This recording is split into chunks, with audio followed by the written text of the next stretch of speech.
681 to 701 BC. At kakaunti lang po yung nasulat tungkol sa pagkatao ni Isaias. At alam natin na siya ay anak ni Amos at may asawa at may sariling anak. Si Isaias ay isang propeta at ang kanyang gawain ay iparating sa mga tao kung ano ang sinasabi ng Diyos. So nahati po kasi ng kaharian ng Israel. Ang Israel sa hilaga at ang Juda sa timog.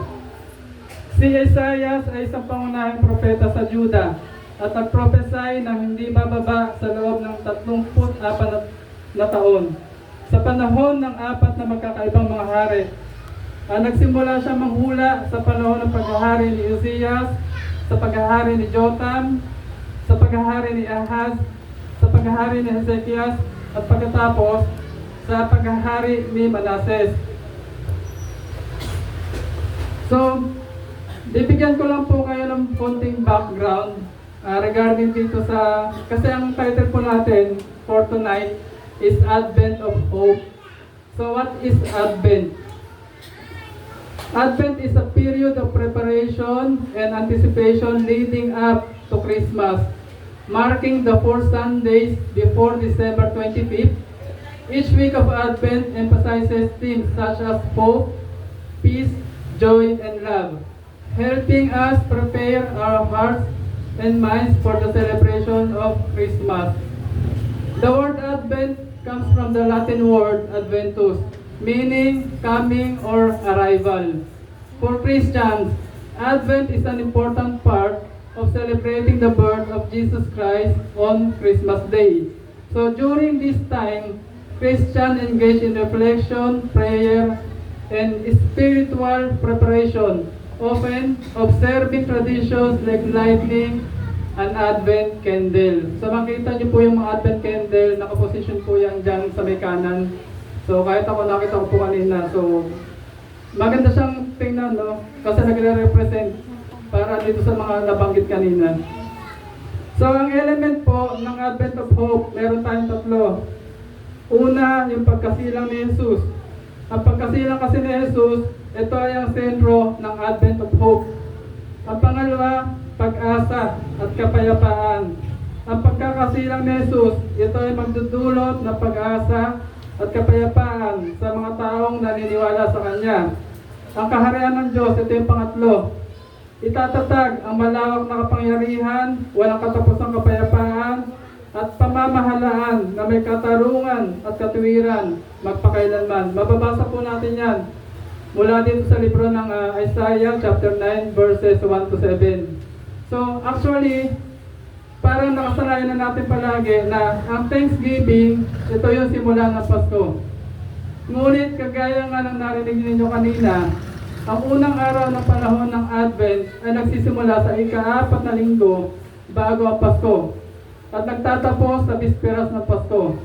Ang salitang Advent ay nangangahulugan ng pagdating. At ito ay nakatuon sa unang pagdating ng ating Panginoong si Jesucristo. At kasabay nito ay inaasahan ang kanyang ikalawang pagdating. So kung ikaw ang tatanungin, ano ang wish mo ngayong Pasko? Sa tingin ko, marami na po sa inyo ang nakakaisip ng ilang mga bagay. Pero hindi ba mas magandang tanungin, ano ang pag-asa mo ngayong Pasko? Noong bata pa po ako, unbeliever pa po ako noon, no? So dito na kasi kami naging Christian. Nakasanayan na po namin magkakapatid na maghang ng medyas. Ewan ko kung familiar kayo rito, ng medyas sa Christmas tree. Then isinusulat lang namin doon kung ano yung gusto namin sa piraso ng papel. At pagtapos ilalagay ito sa loob ng medyas. Then inaantay namin ang pagsabit ng Pasko para makuha yung laman nun. At dahil nga mga bata, talaga excited kami at sabik na makita at makuha kung ano nasa loob doon. Isipin po natin, bata tayo, anong excitement meron sa atin? Kumbaga excited tayo. Ngayon, ganyan ba tayo kasabik sa pagdating ng Pasko? Higit na mas malaki kaysa sa anumang mga kayamanan sa mundong ito. higit pa kaysa sa buong mundo mismo, ay ibinigay ni Isaiah sa mga Israelita ang isang pag-asa mula sa Diyos. Nabuhay sila sa matinding paghihirap at pang-aapi. Sila ay namuhay sa malaking kadiliman. Ngunit ipinangako sa kanila ni Isaiah ang isang liwanag na darating na mananaig sa kadiliman. Ang liwanag na ito ay magiging isang tagapagligtas, isang hari na magpapanumbalik ng kanilang pag-asa. So nakita nyo, ang ipinigay sa kanila ni Isaiah ay isang pag-asa mula sa Panginoon. At dalangin ko na ngayong Pasko, ang pag-asa naman natin lahat ay nasa Diyos. Ang mas makilala siya at mas lumago ang ating pananampalataya sa Diyos. Sa pamamagitan ng talatang ito, mauunawaan natin kung paano lumakad ang mga Israelita sa kadiliman. Kagaya natin, at pagkatapos ay makita ang dakilang liwanag na dumating at nagtagumpay laban sa kadiliman, na siyang tinupad na pangako ng Panginoon. Ang chapter po na ito ay may tatlong bahagi. So yung unang bahagi, kailangan natin bumalik sa previous verse para maunawan natin bakit ito sinabi ni Isaiah dito sa chapter 9. So babalik po tayo sa previous verse, which is Isaiah chapter 8 verses 19 to 22. Then, ang ikalawang bahagi ay magmumula naman sa Isaiah chapter 9 verses 1 to 6. At ang ikatlong bahagi ay nasa verse 7. So tingnan po natin. Ang unang bahagi, nilagyan ko po ito ng title, Paglakad sa Kadiliman. Kasi ang mga Israelita ay pinili na nga ng Diyos. Ngunit, kahit ganoon, lumakad sila sa kadiliman dahil hindi nila hinanap ang Panginoon. Kung babasahin natin sa chapter 8, verse 19, when someone tells you to consult mediums and spirits who whisper and mutter, should not a people inquire of their God? Why consult the dead on behalf of the living? So narinig natin, ano sinabi? Ang Diyos ang kanilang Diyos, ngunit hindi pa rin nila hinanap ang kanyang patnubay. Nakakatuwa lang, no? Kung paano maniwala ang ilan sa atin sa espiritu at multo, pero hindi sa Diyos. Kung maglalakad ka sa isang lugar sa Maynila, kagaya ng Quiapo, makakahanap ka ng mga taong marunong magbasa ng tarot card o maging palad. Kaya ka rin nila basahan tungkol sa mga horoscope. May isang quote nga na nabasa ko minsan, why look to the stars when you can look to the one who made the stars? Bagamat mukhang magandang malaman ang ating kapalaran, ito naman ay isang mabigat na kasalanan laban sa Diyos. Ang sabi ng Panginoon sa Levitico chapter 20 verse 6, ang sino mang sumasangguni sa mga kumakausap sa mga espiritu ng mga namatay na o sa mga manghuhula ay kasusuklaman ko at ititiwalag sa sambayanan. Sabi din sa Awit chapter 105 verses 3 to 4, tayo ay magalak, lamang lahat tayo ay tunay sa Kanya. Ang Kanyang pangalan, ang pangalang banal, napakadakila, lahat ng may nais maglingkod kay Yahweh ay dapat na magsaya. Verse 4, siya ay hanapin at ang kanyang lakas ay siyang asahan. Siya ang hanapin upang mamalagi sa kanyang harapan. Sa halip na humingi ng patnubay sa Panginoon, ang mga Israelita ay pumunta sa mga medium at espiritista at inilagay ang kanilang pananampalataya sa mga patay kaysa sa buhay na Diyos. Sa bagamat ang mga Israelita ay binigyan ng kautusan ni Moises na mismo salita ng Diyos, tinanggihan nila ang utos nito. Pangalawang pagkakamali na ginawa ng mga Israelita, sabi sa Isaiah chapter 8 verse 20, nasa inyo ang aral at tagubilin ng Diyos, huwag kayong makikinig sa mga sumasangguni sa Espiritu, ipapahamak lang kayo ng mga iyon. Ang mga medium at espiritista ay hindi nagsasalita ayon sa salita ng Diyos. Sila ay nagsasalita ayon sa kung ano ang gustong marinig ng kanilang mga customer. O sila ay nagsasalita sa ilalim ng impluensya ng demonyo. So sabi sa awit chapter 119 verse 105, salita mo isang tanglaw na sa akin ay patnubay, sa landas kong daraanan, liwanag na tumatanglaw. Kapag sinunod natin ito sa ating buhay, ang ating mga iniisip, ang ating mga ugali, nagkakaroon tayo ng karunungan. Madalas, nasa dilim tayo dahil kulang tayo sa pangunawa na gawin ang tama, dahil iyon ay bahagi ng ating mga pagsuway. Isang kakulangan sa pangunawa, tayo ay ginagabayan na salita ng Diyos sa tamang direksyon na tinanggihan ng mga Israelita.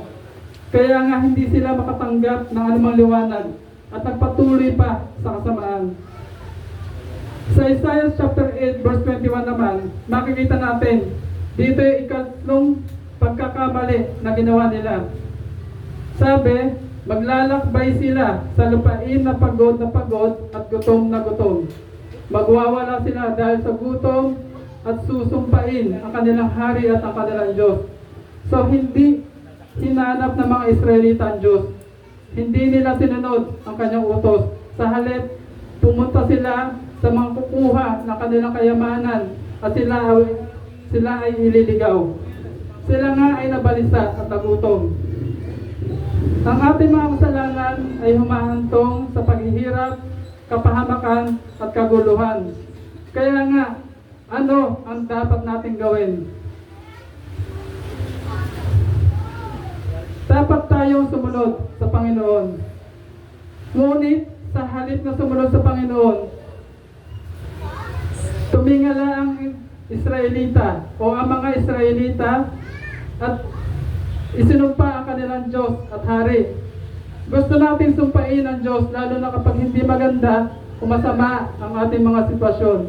Kaya sa halip na magsisi mula sa ating mga pagsuway, sumisigaw tayo sa Diyos at galit dahil inilagay niya tayo sa ganang sitwasyon. At pagkatapos, ano ang magiging resulta? Basahin natin sa Isaiah chapter 8 verse 22. At igagala nila ang kanilang mga mata sa lupa. Ngunit wala sila makikita kundi kaguluhan at kadiliman. Isang nakakatakot na kadiliman kung saan sila itatapon. Kaya nga sa huli, mukhang lahat ng pag-asa ay nawala. Kapag tumingin tayo sa lupa, tanging pagkabalisa, kaguluhan at nakakatakot na kadiliman ang nakikita natin. Ito ang lupa na walang Panginoon. Kaya isipin natin ang mga Israelita noong sila ay nasa ganitong sitwasyon. Namuhay sila at nagpatuloy sa kasamaan at lumaban sa Diyos. Sa kabila na sila ay kanya mga pinili, sila ay hindi naging tapat sa Kanya. Kaya sila ay pinarusahan ng Diyos dahil sa kanilang mga kasalanan. At sila ngayon ay nasa ilalim ng banta ng pagsalakay at pagkaalipin mula sa Assyria. Ang kanilang kaparusahan ay nararapat dahil sa kanilang kasalanan. Ang resulta, ang kanilang pagdurusa ay nagmula sa kanilang kasalanan. Sa halip na sumunod sa Panginoon na nagbibigay pag-asa sa kanila at nagliligtas sa kanila, noon pa man, sinumpa nila ang kanilang Diyos. Ngayon ay wala ng pag-asa at tila sila ay inuhulog na sa lalim ng kadiliman. Ito ang kamatayan, walang buhay, tanging takot ang umiiral. Nang pumasok ang kasalanan sa mundo, ang lupa ay nahulog sa lubos na kadiliman. Kung babasahin natin sa Genesis chapter 6 verse 5, sabi rito, nakita ni Yahweh na laganap na ang kasamaan ng tao sa daigdig at puro kasamaan na lamang ang palagi nasa isip nito. Ang mundo ay magsisinungaling sa atin at sasabihin sa atin na ang paggawa ng kasamaan ay masaya. Ilang movies na ba ng mga zombies na napanood natin kung saan ang bida ay natakbo at binabaril ang mga taong naging zombie. Kaya nga kung ganito ang mangyayari sa mundo ay talagang nakakalungkot. Hindi nakakatuwang makakita ng mga totoong bangkay na namatay dahil sa kadiliman. Hindi nakakatuwang makarinig na may mga taong napapahamak dahil sa paggawa ng kasalanan. Kaya nga, ang mga verses 19 to 22 ay nagpapakita ng isang larawan kung paano tayo ay inalipin ng kasalanan. Lumayo tayo sa Panginoon. Tinanggihan natin ang kanyang salita. At sa huli, kapag naharap tayo sa mga pagsubok, ay sinusumpa natin ang Diyos. Noong nasa dilim pa tayo, hindi natin alam na tayo ay nagre-rebelde sa Diyos. Mas tuwang-tuwa pa nga tayo na pag-usapan ang mga makamundong bagay kaysa pag-usapan ang mga maka-Diyos na bagay. Mas pinili natin magbasa sa mga social media kaysa magbasa ng kanyang salita. Mas pinili natin lutasin ang mga problema gamit ang social media kaysa lutasin ito gamit ang salita ng Diyos. Mas pinili natin magalit sa mga kaaway natin kaysa unawain sila. Tayo ay mamamatay dahil sa ating kasalanan. Ito ang nakakatakot na karimlan at lubos na kadiliman na walang sino man sa atin ang makakatakas. Kamatayan at kung minsan ay sinumpa natin ang Diyos o isinusumpa natin ang Diyos dahil dito. Kapag ang Diyos ay wala na sa ating buhay, pati ang ating inaasang pag-asa ay mawawala. At tayo ay mapupunta sa lubos na kadiliman. Ganito ang mundo kapag wala ang Diyos. Miserable, puno ng pag-alala, at nasa ilalim ng pagpaparusa. Pansinin natin ang mundo ngayon. Nabubuhay tayo sa mga mapanganib na bagay, gaya ng giyera sa bawat bansa, pagbagsak ng mga ekonomiya, paghahari ng mga drug lord, pagtaas ng mga krimen, pagkutsa sa Diyos sa iba't ibang bansa. Kaya nga dahil sa mga bagay na ito, ang mundo ay nasa lubos na kadiliman. Kaya nga kailangan natin ng isang pag-asa. Kung hindi, ay wala na makakapagligtas pa sa atin sa kabila ng kadilimang ito. Isinulat ni Isaiah sa chapter 9 verse 1 ang salitang ngunit. So dito maunawaan po natin kung bakit ito sinabi ni Isaiah. So ito po yung ikalawang bahagi. So ang title po nito ay Dumating na Pag-asa ang Isang Liwanag. Sa chapter 9 verse 1, sabi, ngunit napawi na ang dilim sa bayang matagal nang namimighati. Noong mga nakarang araw, inilagay niya sa kahihiyan ang lupain ng Zebulun at ang lupain ng Neftali. Ngunit sa panahong darating, dadakilain niya ang lupain ito, daang papunta sa lawa sa ibayo ng Jordan, sa Galilea ng mga Hentil. Ngunit, ano ang ibig sabihin ni Isaiah sa salitang ngunit? Nangangahulugan po ito na kahit na ang mundo ay nababalot ng kadiliman at may mga taong nasa lubos ng kadiliman, nangangahulugan po ito na para sa mga nag-alala, mga takot o mga nangangamba, nangangahulugan po ito na gaano man kadilim o kalungkot ang hinaharap sa mundong ito, tiyak na may pag-asa. Ibig sabihin, para sa mga makasalanan, para sa mga sumuway sa mga utos ng Diyos, tiyak na mayroong pag-asa. Sa verse 2, nakakita ng isang maningning na liwanag ang bayang matagal nang lumalakad sa kadiliman. Sumikat na ang liwanag sa mga taong naninirahan sa lupain balot ng dilim. Ang pangitahing nakita ni Isaiah noong una ay kawalan ng pag-asa. Sabi niya na ito ay madilim, ang mundo ay nabihag ng kasalanan at puno ng pagdurusa. Ngunit pagkatapos ay nakita niya ang isang liwanag. Hindi lamang isang liwanag, isang malaking liwanag, higit pa sa liwanag ng buwan. Isang liwanag na gaya ng pagsikat ng araw, isang pagbubukang liwayway sa lupain ng nababalot ng kadiliman. Ang kamatayan ay naglalagay ng madilim na anino sa atin. Determinadong sirain tayo. Ngunit ang liwanag ay nagniningning kahit sa ibabaw ng kamatayan. at ang kamatayan mismo ay walang kapangyarihan.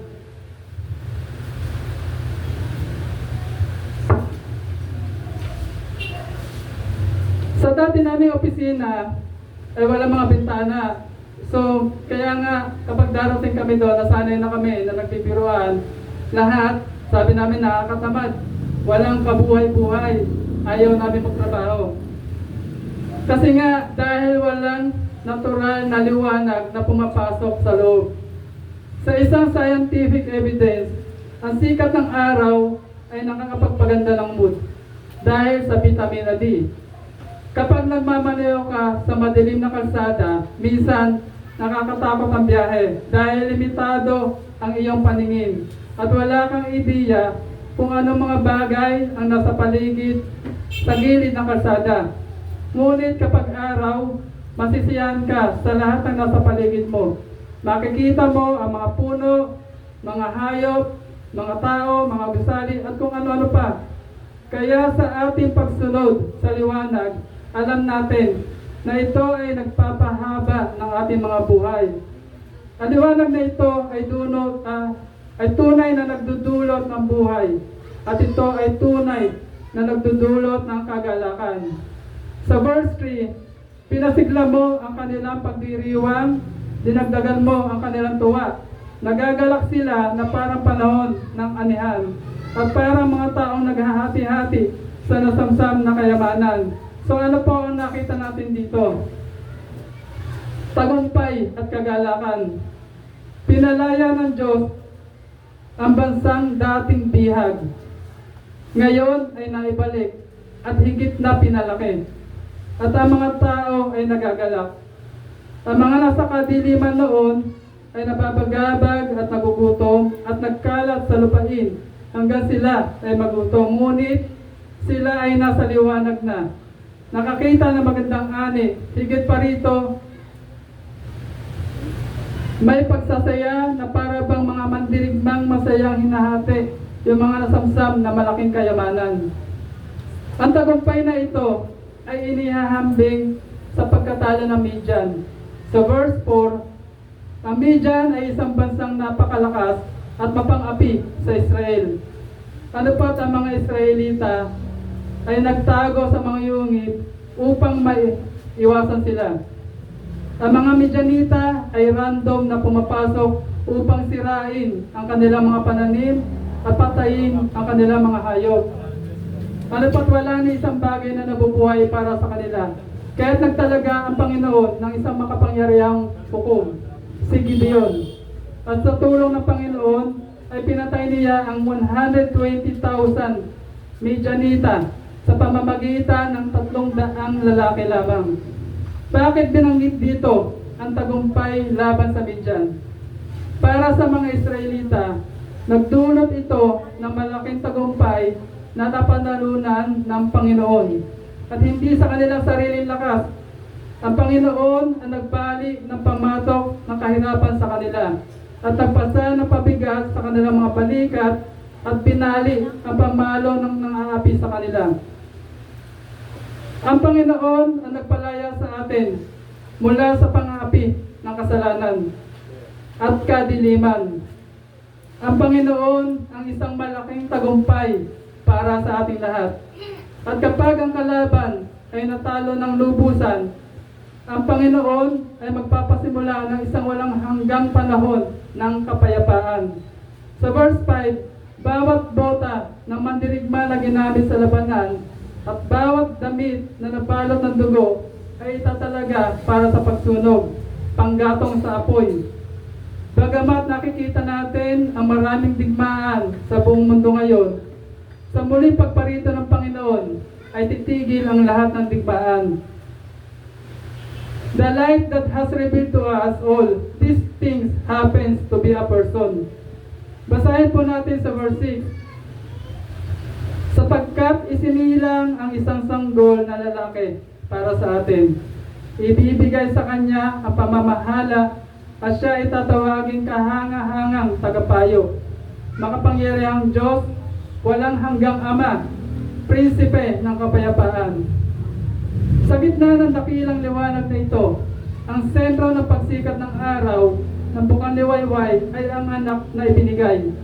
Ang anak na magpapalaki sa bansa, tatalunin ang kaaway at dudurog sa pamatok na nagpapabigat sa atin. Ang batang ito na isinilang sa atin ay ang nag-iisang anak ng Diyos, si Jesucristo, na nagsabi, "Ako ang ilaw ng sanlibutan. Ang sumusunod sa akin ay hindi kailanman lalakad sa kadiliman, kundi magkakaroon ng liwanag ng buhay." Si Isaias ay nagpropesiya 700 taon bago siya dumating na siya ay darating upang iligtas tayo. Dumating siya sa Galilea kung saan sinimulan niya ang kanyang ministry. Gaya ng hinula sa verse 1, tandaan, sa verse 1, pinakumbaba ng Diyos ang lupain ng Zebulun at Neftali. Ngunit pararangalan ang Galilea ng bansa o Galilea ng mga Hentil. Ang Zebulun at Neftali ay ang mga pangalan ng mga tribo o teritoryo ng Israel. Ngunit ang Galilea ay nasa parehong rehiyon. Nangangahulugan ito na ang pangako dito ay hindi lamang para sa mga Israelita, kundi para din sa lahat ng bansa, Galilea na mga bansa. Pansinin din dito na pinakumbaba niya ang kanyang mga tao bago sila tumanggap ng karangalan. At kung minsan ay ganon din sa atin, kailangan natin magpakumbaba bago tumanggap ng karangalan mula sa Panginoon.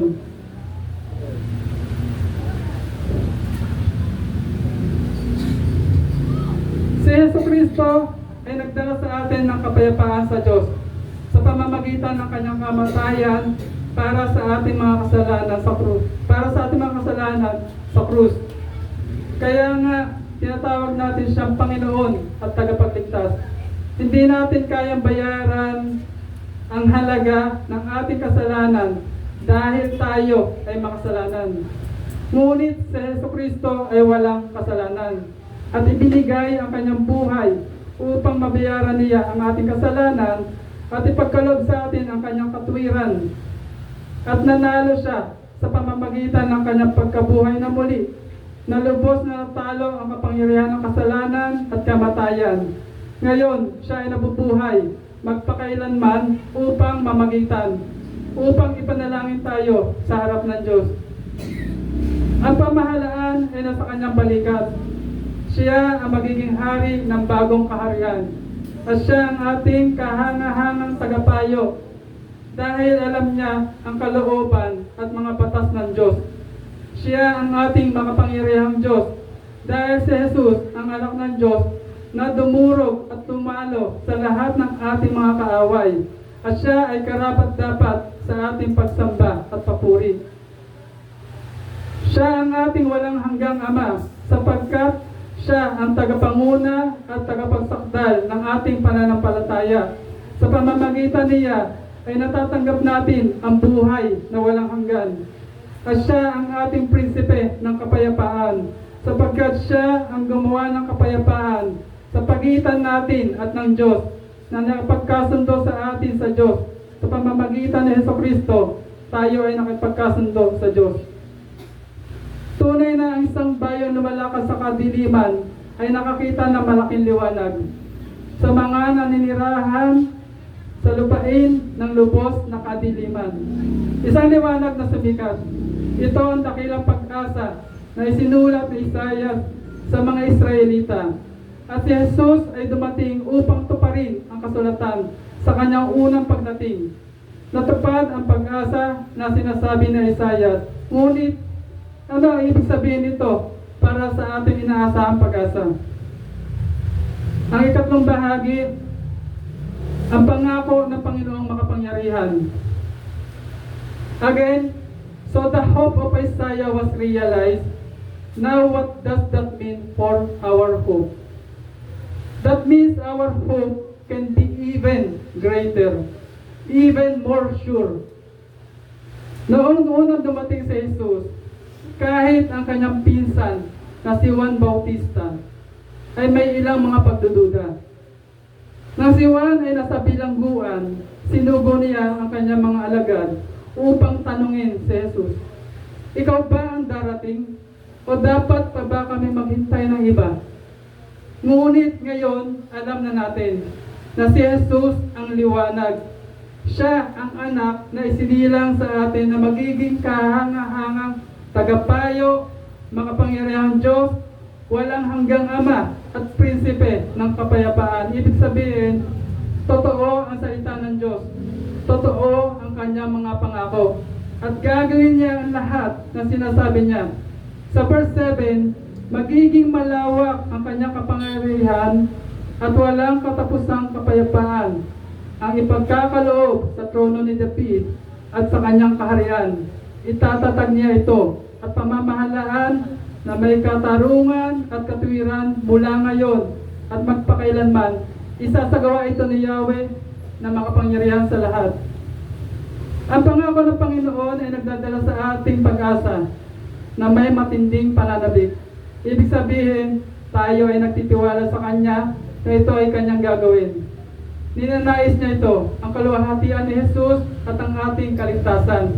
Gusto niya tayong iligtas at nagawa niya ito sa pamamagitan ng kamatayan ni Jesus sa krus at ng Kanyang muling pagkabuhay. Ang Panginoon ay may pagnanais na itaas ang Kanyang anak, si Jesucristo bilang Panginoon ng mga Panginoon. Hari ng mga hari na nakaupo sa trono ni David, ibig sabihin, siya ay hari sa bayan ng Diyos. Si Kristo ba ang inyong hari? Noong naparito si Kristo sa lupa, mayroon siyang 12 disciples, kung saan ang isa ay nagkanulo sa kanya. At simula ng kanyang muling pagkabuhay, libo-libo ang idinagdag sa bilang ng mga Kristiyano sa pamamagitan ng kapangyarihan ng banal na Espiritu. At ang Kristyanismo ay kumalat sa iba't ibang panig ng bansa. And that's not the end of the list. Of the increase of His government and His peace, there will be no end. And He has established light and peace in our heart by giving us the Holy Spirit, God Himself, also as a deposit and a guarantee of our coming salvation. Kailangan natin ang banal na Espiritu. Ang banal na Espiritu ay nagbibigay ng liwanag sa ating mga isipan at binabago ang ating mga puso. At ginagawa tayong mga ministro ng bagong tipan. Binabago tayo at tinutulad tayo sa larawan ni Jesucristo. Maaari magtaka ang ilang tao. Nang si Jesus ay nanalo sa pamamagitan ng kanyang kamatayan sa krus, bakit hindi siya nanatili? Bakit hindi niya itinatag ang kanyang kaharian noon? Bakit siya itinaas sa langit? Maraming dahilan. Una na rito ay ang maupo sa kanan ng Diyos at manalangin para sa atin. Sabi sa Marcos chapter 13 verse 10, ngunit kailangan munang maipangaral sa lahat ng bansa ang magandang balita. Sa muling pagparito ni Kristo, magsisimula ang paghuhukom at ang matuwid ay hihiwalay sa masasama. Ngunit ngayon ang panahon ng biyaya. Ngayon ang panahon upang ipangaral ang Ebanghelyo para sa kaligtasan ng mga makasalanan. Si Kristo ay nabubuhay, aktibo at gumagawa sa pamamagitan natin. Sinabi na Isaiah na isang liwanag ang sumikat. At sa katunayan, ito ay sa pamamagitan ni Kristo. Ang liwanag ay sumikat sa ating buhay. Ngunit marami pa rin nabubuhay sa kadiliman. Dapat nating palawakin ang liwanag ni Kristo sa pamamagitan ng pangangaral ng Ebanghelyo upang ang liwanag ay sumikat sa buhay ng iba at ang pamahalaan at kapayapaan ng ating Panginoong Jesucristo ay lumago sa buong mundo. Nakikita natin ang kadiliman ng mundo, kasama ang lahat ng mga digmaan, mga tiwaling politiko at mga pinuno ng daigdig. Ngunit ang kaharian ni Kristo ay itatatag ng may katarungan at katuwiran. Ito ay nasa langit at ito ay mangyayari kapag naitatag na niya ang kanyang kaharian sa lupa. Dahil minsan dumating si Jesus, babalik siya upang tuparin ang lahat ng iba pang nakasulat sa kasulatan.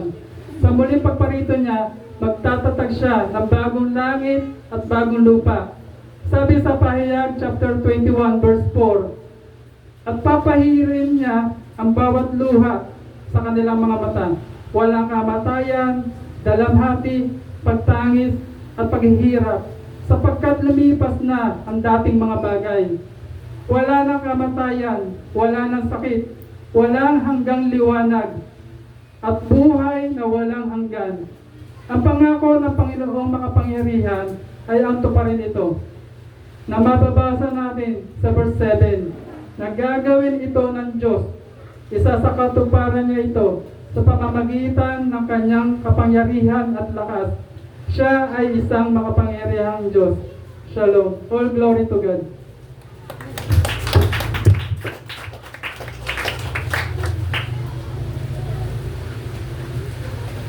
Ayan, purihin po natin